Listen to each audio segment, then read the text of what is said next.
The Episcopal Church is composed of over 1.5 million baptized members with more than 6,000 churches, more than 300 bishops, 15,000 priests, and 2,000 deacons throughout the United States, Latin America, the Caribbean, Taiwan, and Europe.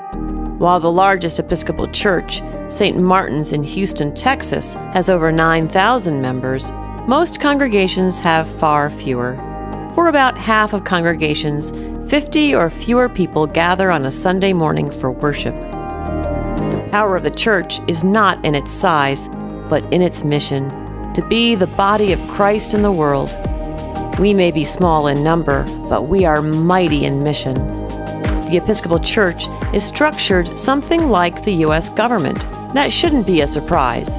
The two were born at about the same time in U.S. history.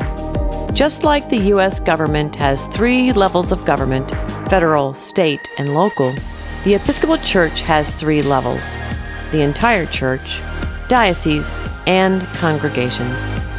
The presiding bishop is the elected leader for the entire Episcopal Church.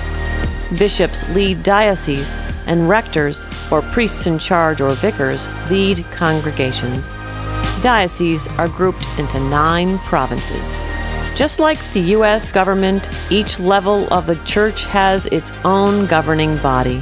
The Episcopal Church is governed by the House of Bishops and the House of Deputies. Dioceses are governed by diocesan councils.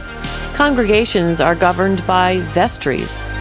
Each is responsible for managing resources and programs and casting a vision to fulfill the mission of the church.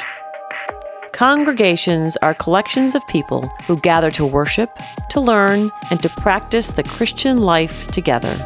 Jesus was always calling people together into community for the sake of serving the world. We need one another to be the body of Christ.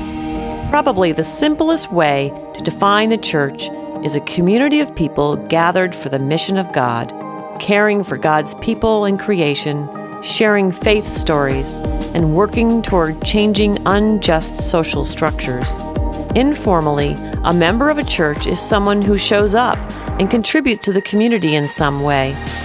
Formally, a member of a church is someone who is baptized and a member of record.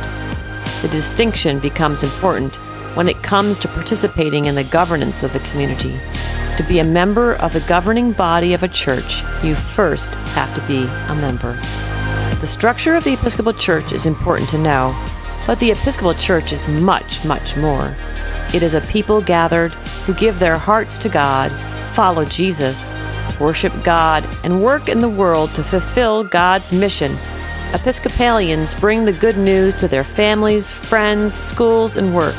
The identity of the Episcopal Church is known through its ministry to the world.